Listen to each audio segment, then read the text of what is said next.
Oh, gnarly, dude. Looks like you just went overboard.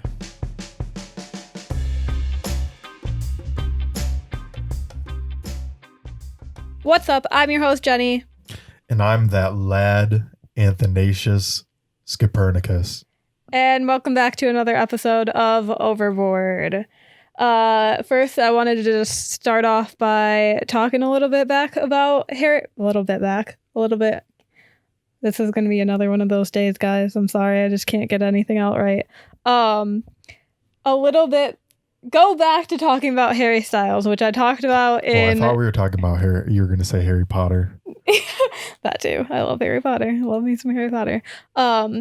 If you didn't listen to our last episode, or not our last episode, or second from last episode, I talked about how TikTok was feeding me a bunch of Harry Styles content to the point where I was interested in getting to learn more about Harry Styles and or like, not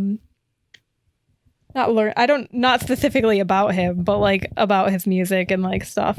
So since then, the day after we talked about that on that podcast, two of my favorite YouTubers made videos about Harry Styles. Like one of them tried a Harry Styles drink and the other one was like clothes or something of Harry Styles. And I was like, that's really weird because like now all of a sudden Harry Styles is popping up everywhere in my life.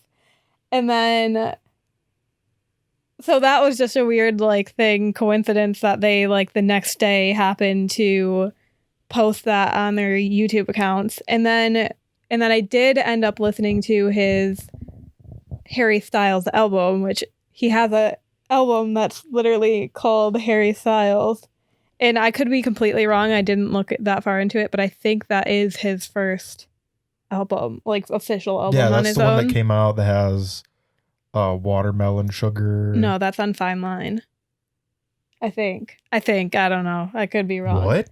Fine Line is... He came out with another album? Yeah, Fine Line is the one that came out like the most recently. And Harry Styles, the album came out a while, like, I don't know when. What's that about? Is that poppin'? Is it like... So, okay. Can I twerk to it? Wait, no. I'll describe the feeling that it gives, okay? So, close your eyes. Close them. Okay. So imagine you have spent the entire day at the pool or out on the lake on a boat, you know, doing some water sports or whatever. And the sun is now, it's now the end of the day and the sun is now starting to set a little bit. And it's the point of the day where everybody's kind of exhausted from being out in the sun and everybody's just lounging around, laying down, you know, have a drink in their hand, not really talking. You know what I'm talking about? That kind of...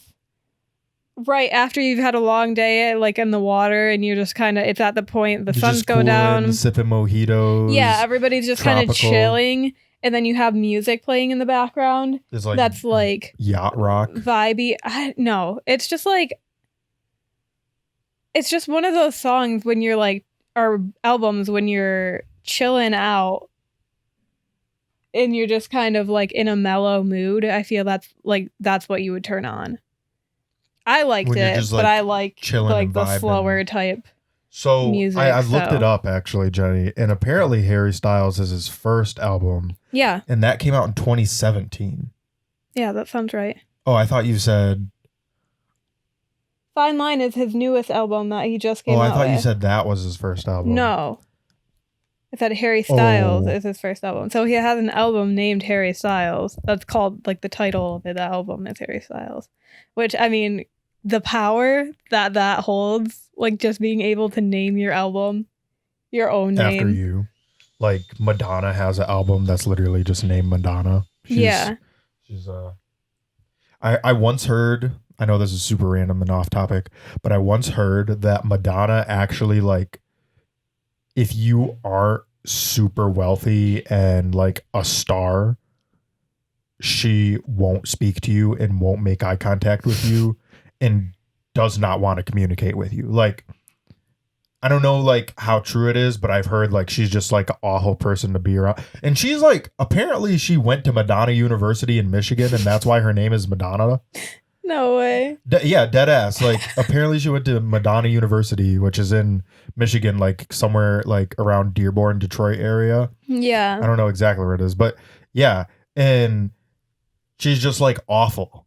Like she like I guess the story was like this person. I was like one of her like makeup or costume people like tried to speak to her, and she like didn't even look. She like didn't look at them and was like, "Don't you ever speak to me again unless you are on my level." I feel like And I that's was just like- one of those stories. Like you can't really trust anything that's about Yeah. famous people because anybody will just try to make them look bad. I mean, it could be true. There are like people like that, and obviously there's definitely people like that in the entertainment industry. But like, I don't know. I feel like that's a little extreme. Yeah, I don't know. I just take like what paparazzi or like other things say with like such a grain of salt when I see stuff, because it's like you don't know, you're not in their life, you didn't meet them, you know. yeah. So I don't know. That's where I stand. But What you were saying about Harry Styles, you used to say about that album is popping. yeah, I liked it. His Harry Styles album specifically is what I'm talking about. I did like Fine Line also. And then I also actually this morning I watched Behind the Album, which is like a Like a Men- docu-series or documentary type thing on like behind the making of Fine Line album, and that was pretty good too. It's really cool because he actually uses instruments and stuff. Like it's not really like produced like yeah, it's not overproduced with like fake sounds. It's actually like a real band, real singers, like real noises and stuff, which isn't done a lot anymore. And so I think it's really cool that he actually does like do all of that by himself. Yeah, that's wicked, mate. Yeah. That's good music. But he's like a good musician anyway, right? Like So I just I keep going further and further into this Harry Style thing. But I was like thinking about how, so I personally am not a big fan of concerts that are in big arenas. I've always gotten such bad anxiety and I have irritable bowel syndrome. So, well, I just said that weird. Irritable. I can't even say it now. Irritable bowel syndrome, So which I'm not going to go in. She shits her pants in the concert. JK, I don't think that's ever happened, but No. or she gets an upset stomach. Yeah. Stomach. Well, okay, so every concert that I've went to that has been at a big arena, I've had a horrible experience at because I get such bad anxiety there. Except for the latest one I should clarify that the last time that I went to a concert before the latest one that I went to was in middle school. So it was a long time ago. And at that point, Taylor Swift? Yeah, it was Taylor Swift. And that was such a bad experience. I was in the bathroom for a majority of the concert. That's all I'm going to say. And I was sick to my stomach the entire time. It was really, really, really bad. I felt bad because my friends were there and like, I mean, they were still having a good time, but like I was just those tickets are there. Expensive too for shitty nosebleed seats. Yeah, we were in the nosebleeds, but it was, yeah. But then I was, so anyhow, how this relates is, so the last concert I went to was the Jonas Brothers concert, and I went to that with my friend Lauren in 2019, so 2 years ago. And I didn't have that bad of like anxiety. Granted, I do have Xanax now, which I didn't have when I was younger. So I took one of those before I went, and so that definitely that didn't like put you to sleep. No, I don't. Did you take like a whole one? I took a whole, but I have a low dose of it because I don't take it every day. So you weren't like lit, right? Like no. Xanax doesn't get you lit. I don't know. I used to know people who used to party on Xanax, and I don't know how that would work out. Great time, so. But yeah, so I didn't have so much anxiety, but I still had a lot of anxiety. Whereas when we go to small concerts at smaller venues, I don't have like, I still have anxiety, but nowhere near the type that I have when I'm in a big arena. And then I was thinking about it, and I was like, I wonder if the seats, like the seating in big arenas and stuff is what I like, what makes me anxious. And I don't know exactly what type of anxiety that would be, but I noticed, I was thinking about it, and I've never liked going to like when I was younger, I was not like, we used to have to go to the movie Yeah, you theater didn't 30 like going minutes to early movie theaters. because I had such an upset stomach. I still get anxiety when I go into movie theaters, nowhere near like what it used to be, but still like have to talk myself through like an anxiety attack every single time that I go into movie theater. But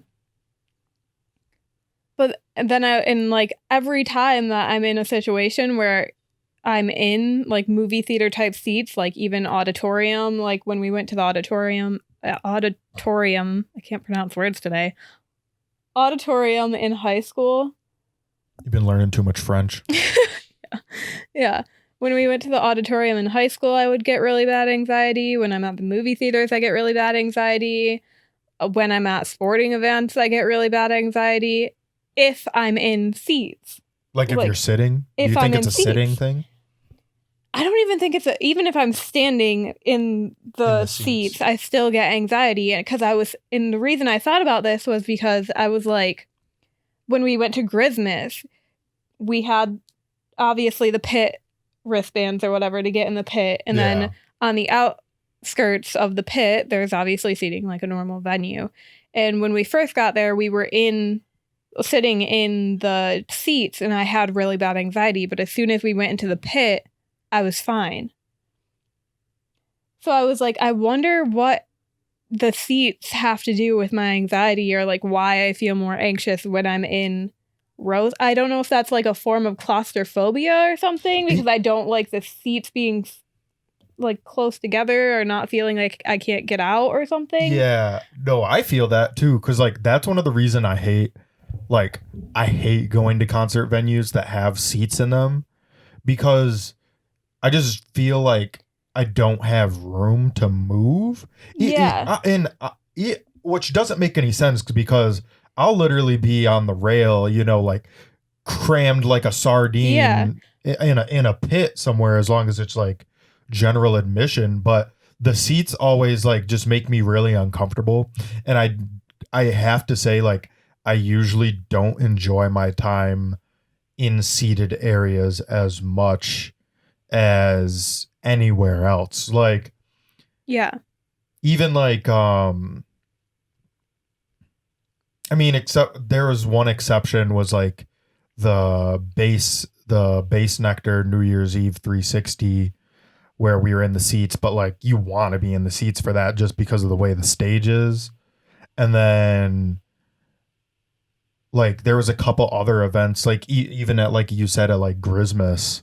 Yeah. Like I love the Grizz sets, but I just don't like being in the seats. I always just think about, wow, I wish I was on the floor the whole time.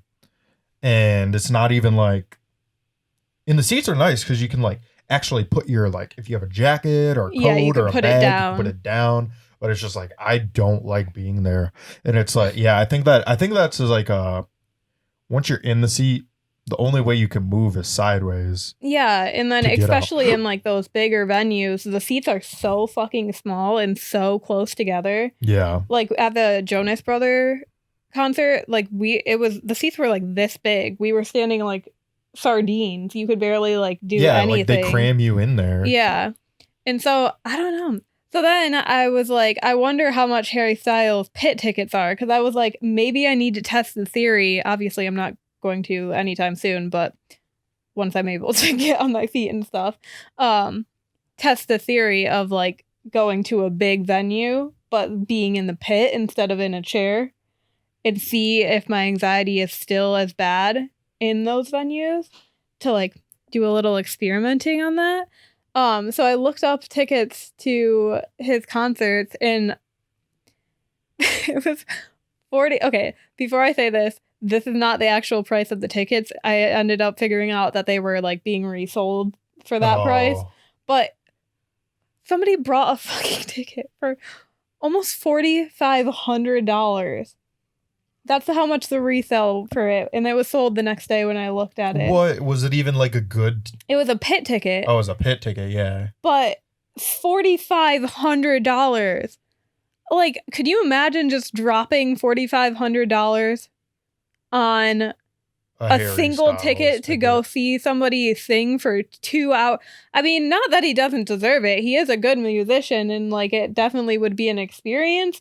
But like, He's not getting that markup though. but yeah, that's just like, they just paid somebody over $4,000 for a ticket. it's like insane that people just have that in their bank accounts to drop. Like, I hope to be like in that position one day where I can just be like, oh yeah, just pay $45,000. And for I a wonder ticket. too, like if those are even people that like actually go to concerts, or if like that's the only concert they'll go to all year. Probably. I was just thinking And they're about not how even, many like music festivals you could go to for $45,000. Like, you could probably go to 6 or 7 week-long music festivals for that amount of money. Oh yeah. I mean, it just for regular camping, or like, and get a hotel or like Airbnb. Yeah. Or I mean, you could go to like one of those festivals and get like the VIP experience. Yeah. And the actual tickets, I ended up finding out, were only $600, which is still a lot of money if you like don't have that in For your a bank pit account. ticket? Yeah. Yeah. But it's like, that's also absurd how inflated the prices of concert tickets have gotten. Like, you used to be able to get one for like $50, like a decent seat for like $50. It's the arenas, man. And now it's like you can't get a decent seat That's why they unless suck. you're And it's the Rich. artists too. Like, I feel like the artists don't feel like it's worth their, like, big name artists yeah. don't, if they're not making like a crap ton of money from it, they feel like it's not worth their time for the most part, which is sad. Like, but some artists aren't like that. I think it's like artist preference, and then like Well, the venue and the label. But personally, if I was like a big famous artist, I know I could I mean, I'm sure it's easier to probably do like one arena show, but I would never do. I don't think I could do it. It's not. I think as a customer, as a audience member, I think Yeah. is that what they're called? As a person in the crowd, I prefer smaller venues because to me, one, you have, like you said, we're not in seats, you're in standing room area. Yeah. 2, it doesn't matter if you're at the back of the group or the front, you can still actually see the details on their face. And to me, if you're in the nosebleeds of a big arena concert, it's like you could have just stayed home and like looked it up online, because you're staring at a screen the entire time The screen anyways. is the closest. You can't see, they look like ants essentially, Right. and then the only way to actually see them is to look at the thing. So unless you're there with a huge group of friends that are making it like overly fun, it's basically like you're at home staring at a screen, Like, with your music all the way up. with the music, and it's not even like good. The sound quality is not good in the arenas if you're at a certain point. Like, yeah, it's because of reverb. they don't like, they're not like acoustically like built that great. Yeah. And I just feel, like, I feel like when you have an arena like that, that could be anybody on the stage. You know what I'm saying? Like, Yeah. that literally could be anybody on the stage. And the only way you know it's like that If you were person in the is the pit. screens, Yeah. or if you're in the pit or Yeah. like close up. But like, otherwise, Yeah, like to me, like, you know, when they play the music before somebody comes on the stage, it sounds exactly the same if you're in the nose, like Yeah. if you're not close to the stage, it sounds exactly the same as when the actual person is singing live. Whereas when you're at like a smaller venue, you can actually like hear the liveness of it. And like I like the way that artists can interact more with the audience because it's smaller, so they can actually like have conversations and stuff and like really get the audience into it. So yeah, I don't know. Personally, I just like smaller venues. But like with the price thing, I do get why they're so expensive, because with most musicians, that's how they make their money, because they don't really make money, especially if they didn't write the song. They didn't make money off like the streams and stuff on it. Yeah. They don't make as much money because whoever wrote the song gets the most money when a stream is played rather than the who's on it. producer does. Yeah. Really? Interesting. Yeah, the writer and the producer, like whoever wrote a majority of the song gets the most, I believe. Like they get more than the actual artist does. Yeah, that makes sense because I was like reading this article the other day and they were talking about how when artists make a song and then like they go to streaming services to put that streaming service put it on the streaming site. Yeah. They like basically bypass and go around, like if the artist didn't cut a good deal with the record label, they basically bypass and go around the artist and like a majority of the money goes to the record label for the streams, in which streaming doesn't really net them that much money compared to just buying their music anyway. But what little money that is made from streaming goes to mostly the label, and like the artist doesn't really have a good like cut most of that artists booty. make their money from concerts, so I also get like why they make them expensive or why tickets are more expensive, but Yeah. I don't know, it's just like kind of a bummer because not everybody can afford to get tickets that are good, you know. Yeah. Like that was one of the saddest things, like Chance the Rapper, like I love that. And to be honest, like the first time I saw him, that was technically an arena, but it wasn't like a massive, like it was a, you know, it was a college basketball stadium and it was only half of it. Yeah. It wasn't like the whole arena was filled up. And everything was GA or the sides, so you didn't have to pay. You could literally go anywhere, and that was amazing. But it's like now if you wanted to go see Chance the Rapper, and I've seen Chance the Rapper at like I think it was the Fillmore, and that was awesome too because that's like an actual like theater, but it's still pretty big. It holds like a few thousand people, but like I wanted to go to anyway. But when he came out with that album, like it wasn't like I wanted to go to the tour so bad. Coloring Book. Yeah. Like I wanted to go so bad, but he was only doing arena shows at that point, and like tickets for his show were like over $100, and I'm like, I'm not paying that much. I've seen him for like $30. Yeah. 20. I've seen him for $15. You know what I'm saying? Like I can't justify spending $100 on that. And it wasn't like, I mean, I loved Coloring Book, but it wasn't like acid rap, you know?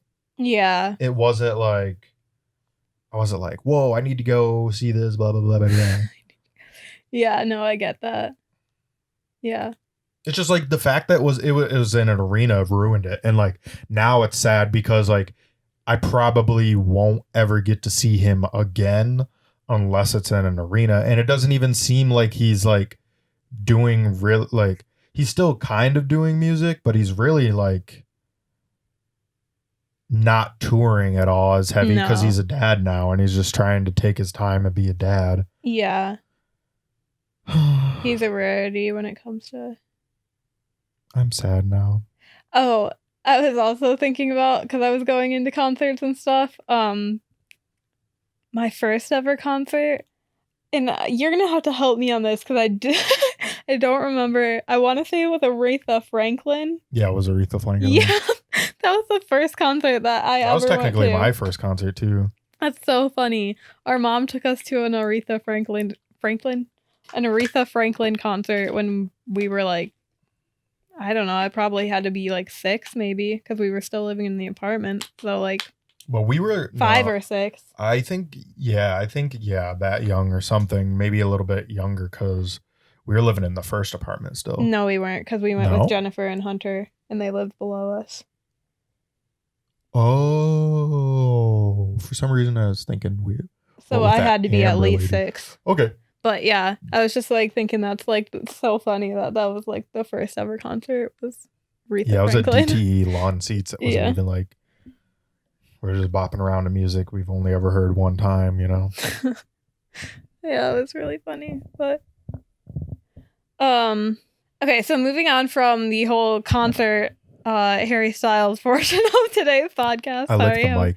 I went a little bit too far on that one, but Oh my gosh, but there will definitely probably be more updates on that later because it's still popping up. It's still all over my Twitter. Harry Styles is still all over my Twitter. Or not Harry Twitter, Styles. TikTok. But anyways, moving on from that, I was on Twitter the other day and there was this tweet and it said, so the tweet says, it's called Knock Knock Ginger and I won't have anybody tell me different. And they were referring to, if you don't call it Knock Knock Ginger, which I've literally never heard anybody call it that, they were referring to ding dong ditching. What? Yeah, they call ding dong ditching Knock Knock Where? Ginger. I have no freaking idea, somewhere, but a lot of people in the comments were like, I call it Knock Knock Ginger too. Which I just want to know, like, where do you even get that? Like, what does it have to do with a ginger? Yeah. Like, if you called it Knock Knock something, that'd make more sense than Knock Knock Ginger. Like, where does ginger come in? Was the first person to get ding dong ditched A ginger? named Ginger or a Ginger? You know what I'm saying? Or, yeah, that doesn't make any sense. Because, like, ding dong ditching, you know what it is. But Knock Knock Ginger, like, I thought you were trying to say, like, that's what somebody was going to say as, like, a knock knock joke and how they start it. So Is this a US thing or is this like a UK thing? Somewhere else. Is a Norben? Okay, so yeah, it says Southern England. They call it Knock Knock Ginger, Knock Down Ginger, or Knocky Door Ginger. And this is in Southern England, apparently. Okay, it says, wait. It says it comes from an English poem. Ginger, ginger, broke a window, hit the window crack. The baker came out to give him a clout and landed on his back. Literally, I still don't get what that has to do with Knock Knock Ginger. Exactly, knock But you got to down say it like an ginger. English person. So it's ginger, ginger, broke a window, hit the window crack. The baker came out to give him a clout and landed on his back. That was probably a really bad English accent. But I still don't understand where you get Knock Knock Ginger from that little poem. Like, he broke a window, he didn't knock on the door. Yeah, that doesn't make any sense at all. No. And then somebody else put, exactly, knock down ginger. Like, where do you get knock down ginger from that poem? And that has nothing to do with ding dong ditching at all. And if you maybe don't use either one of those terms, we're talking about when you run and go knock on somebody's door and then run away before they open it. It's a prank. Yeah, it's a prank. Oh my gosh, when we were growing up, when we moved into our first house, our neighbors ding dong ditched all the freaking time and it was so annoying. Yeah, it was. Especially when I'd be taking a nap after school. Yeah. Oh, well, they do man. it late at night too, and it's just like, I'll rip a head off if you wake me up in my sleep. But that shit like that is the reason the UK lost the Revolutionary War. This tweet says, never heard it called that. We call it chapdoor runaway or chappy where I'm from. What Like, the hell? again, what? See, that makes more sense than knock down ginger or Yeah. knock ginger. Does it though? Yeah. Chappy door? Chappy door, or what does it say? Chappy door runaway. Yeah, I mean, I chappy guess door yeah. runaway. That makes a little bit more sense than knock down ginger or knock ginger. Knock a door run. That's what that one Knock says. a door run. Hey, you want to play knock a door run? No, so no one called it knock and bolt. That makes sense. Like, bolt away, knock and run away. What is ding dong ditching a Midwest thing? Or is that a US thing? Well, no, because these are from Southern England, so. Oh, you mean the phrase ding dong ditching? Yeah, like, or are we the only ones who call it that? A lot of people say they also call it ding dong ditching, but I also don't know if they're also from America. Yeah, but I just thought that was really funny because I was like, where do you even get knock knock ginger from? Like, if somebody can explain that, please. Like, I really want to hear it, like a valid explanation, because that poem is not good enough for me. I need more. I need more information. Yeah, English just have like weird they just, I don't know, man. Like, I don't understand how the like US English even came from like British, UK English, Yeah. because they literally, no offense, y'all, but you talk, I don't the way you say your words are so different. But they also have a different accent. But so it's like so different. Like, it's not even like similar. Like, I'm gonna need similar. Like, the start is similar. Like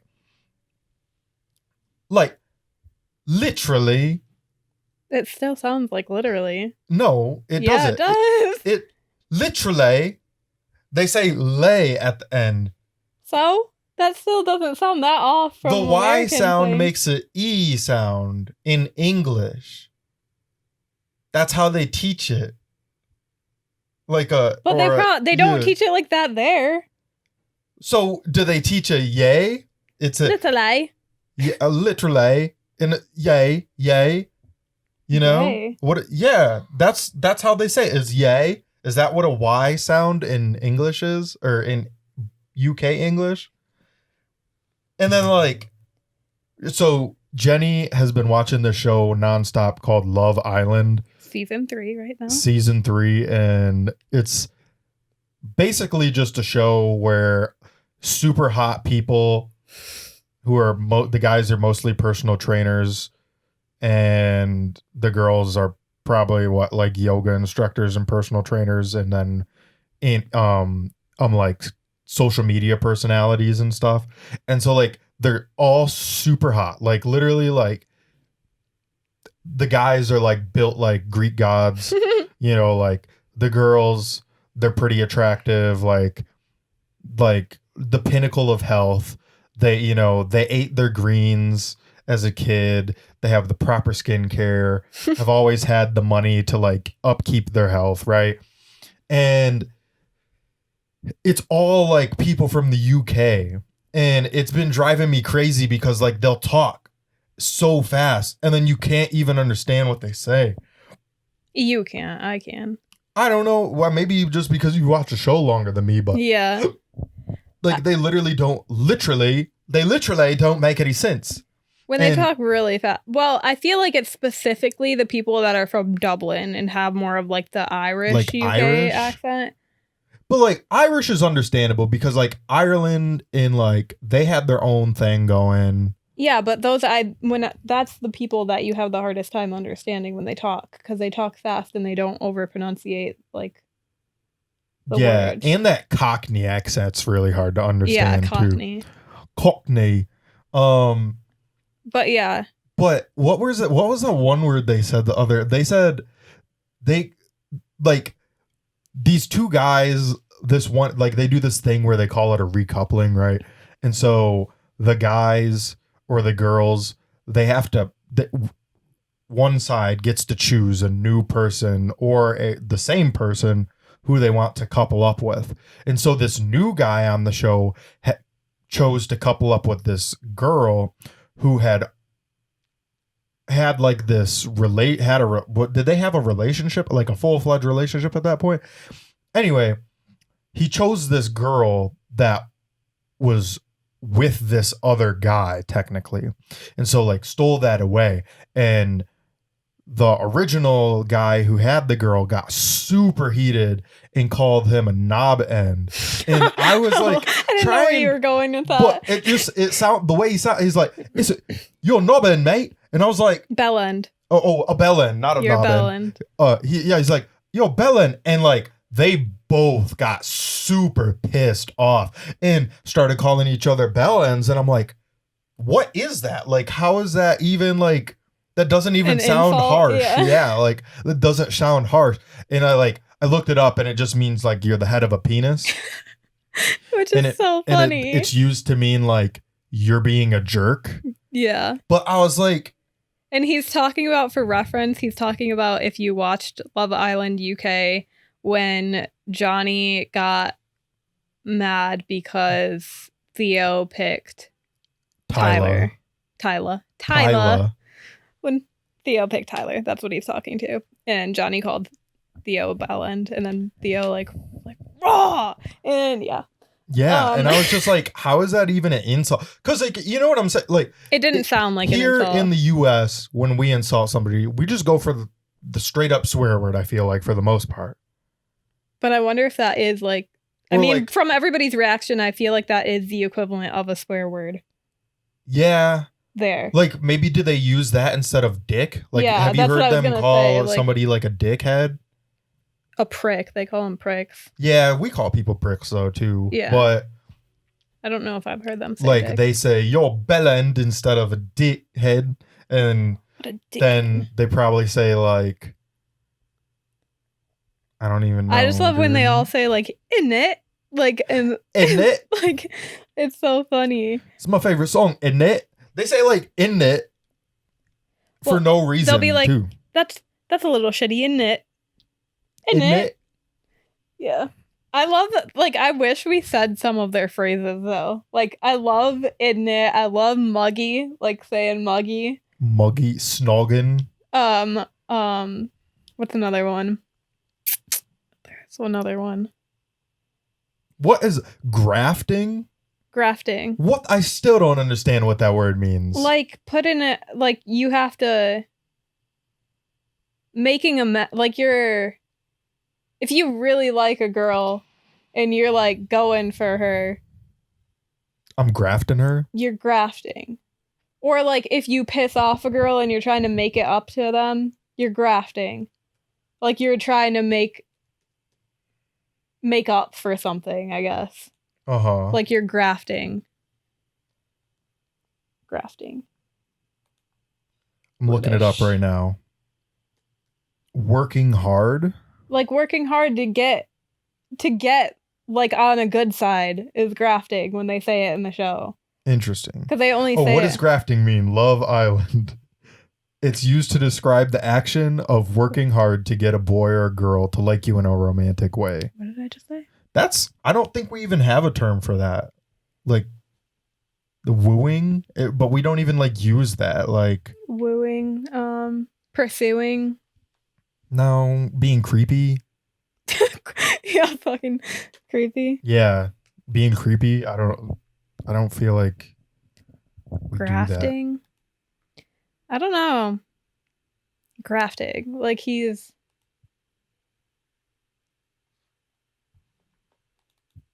Oh, what do they call it when they're whipped there? They don't say whipped, they say. Ah! They don't say whipped. Like, they say you're like.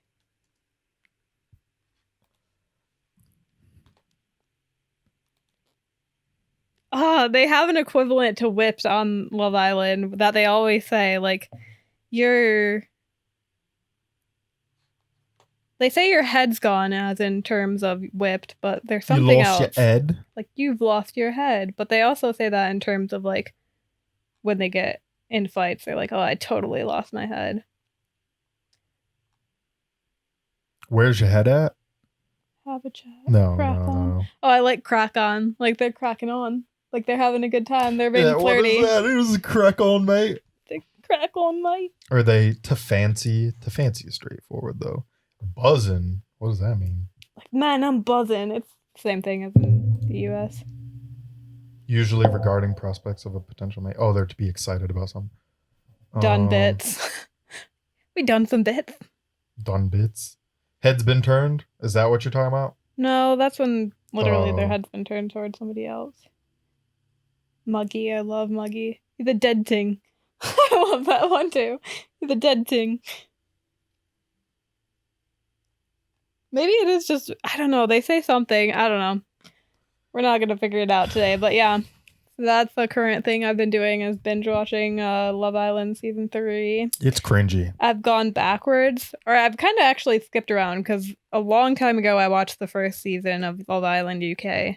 Then recently, probably a couple months back, I watched season 6, which is the most recent episode as of today. Or most recent season as of right now. And then I watched season 5, and now I'm watching 3. So now I have to go. I'm going in a really weird order, but I don't know.